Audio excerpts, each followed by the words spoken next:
All right, let's mess around a little bit with these hook shields here. Very interesting. You have a number of options with these. So some things we found is if you come in here, you can hook the blade with this, and then the other person also has that, and then you can go back and forth.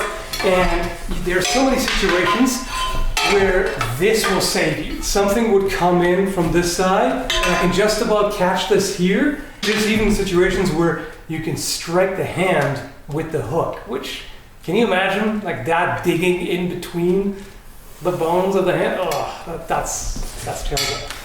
So these provide you with the same kind of cover that a buckler does. So the hand is, I was going to say perfectly safe. I mean, there are ways to get around it if you're angled and everything, but it's very good coverage as long as you do your job. And you also have these metal bars that are like blades, basically. It's like having a buckler and a sword in that hand, and you've got so much to do with that. You can hook down, particularly if I can manage to combine the two. Combine his sword and shield, now he's screwed. I can stab him at leisure. So there's so much you can do with these, which is great. I can either have the shield in front, which is nice, so if he does anything, I got this here, and then I can respond. I can have it a little further in, and like, say this way. I'm working mainly off of sword and buckler techniques from Hemar here. So I've got this, so I can enter there, and then I know he's going to come in, and now I've got something there potentially. So there's so many both offensive and defensive options with this, and this I really like too, the spike there. So if he throws a cut at me, I got this, either I got it up here, and if it slides down, I got it on the spike, or I catch it directly on the spike. Now what I can do is I can push this down, and now I've got something to work with. He still has that. So another interesting thing is I can hook the arm even, pull him off here, and then cut the leg, for example. It's good stuff. What do you think? It's different. You fight with a buckler, you've got a lot more edge control, but it's a smaller surface. Mm-hmm. The extra spikes give you a lot more coverage area to block, say, headshots or even lower body shots with less motion. Mm-hmm. And I can capitalize back. Yeah. And like I said, you can hook, so step out, get your cuts, Mm-hmm. and just keep moving there.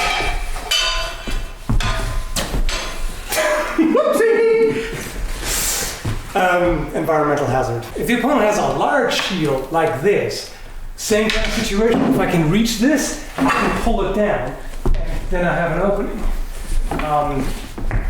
There was one of the things that they wondered about, LK Chan sent me this, is can you hook from below?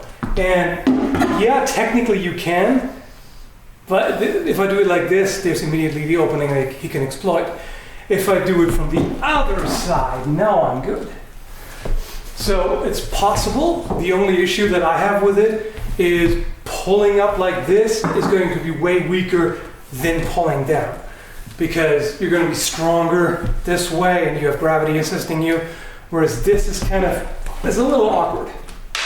So you can kind of do it, but I definitely think this is the way to go.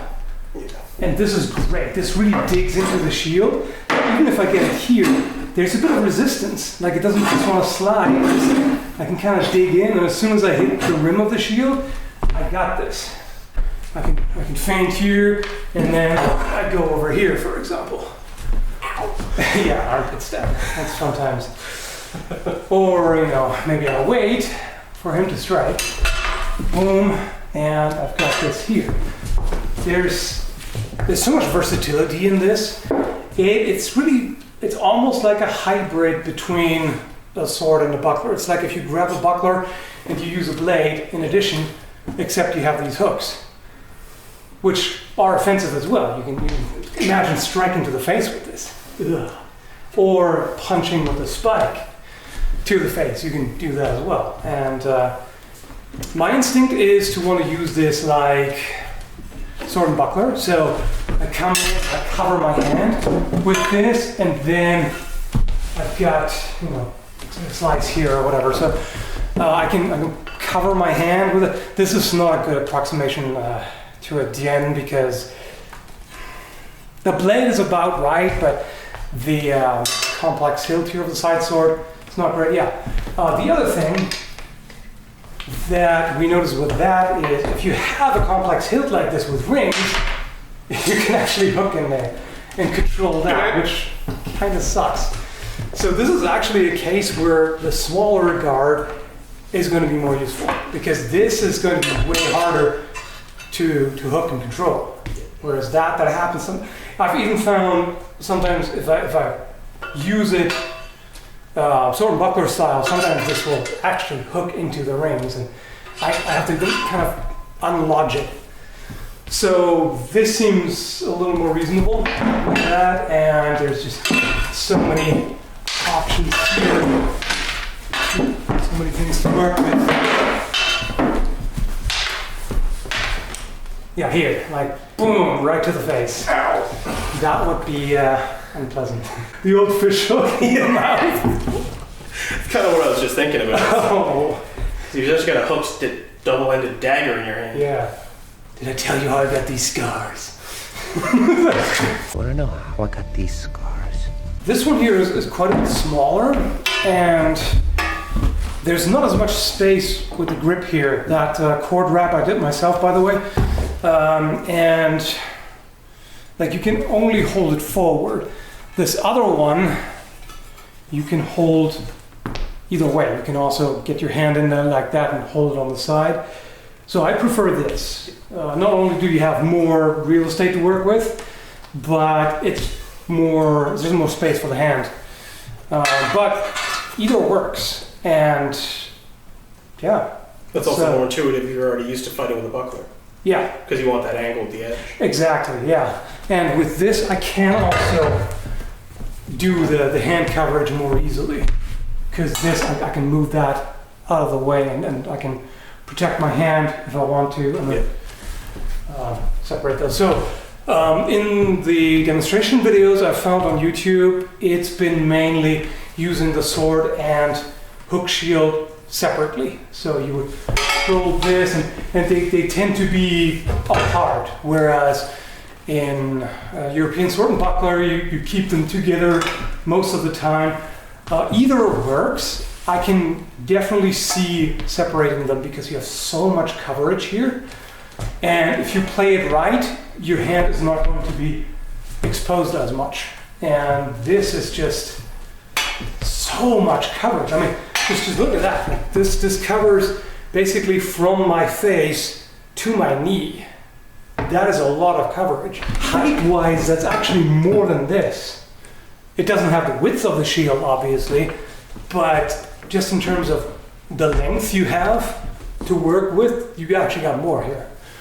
And it doesn't get as much in the way as the shield. Well, one thing I found is you can actually rest the sword on here, you make contact, and then you've got this sort of action going on.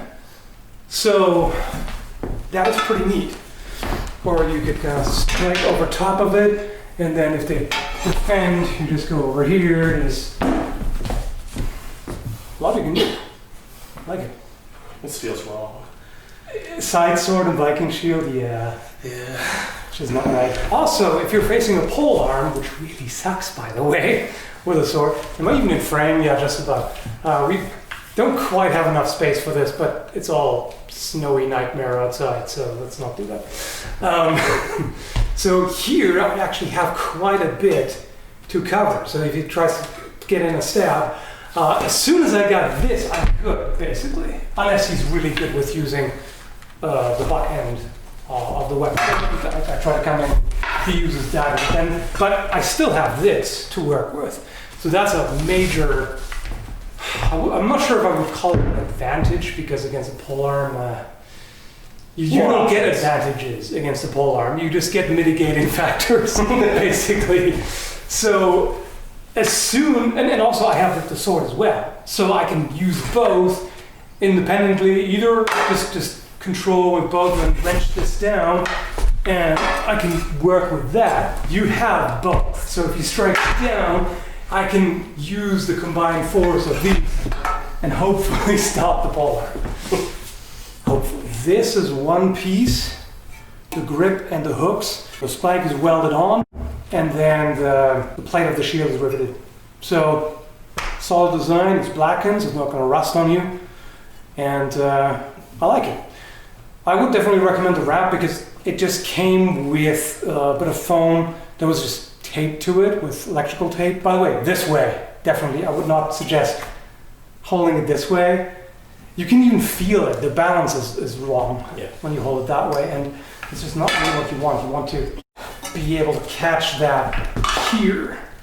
And then this, now you actually have proper leverage because this is right next to my hand. If he tries to push against it, I have quite a bit of resistance here. Whereas if he pushes here, there's no way I can hold that. So this is the strongest position that you can have.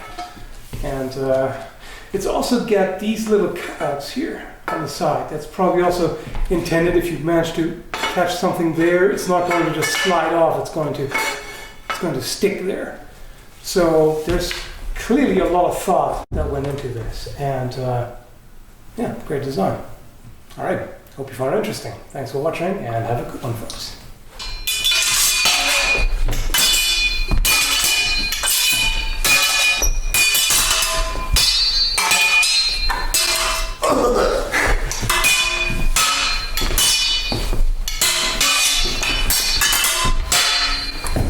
Ha! Stab the finger.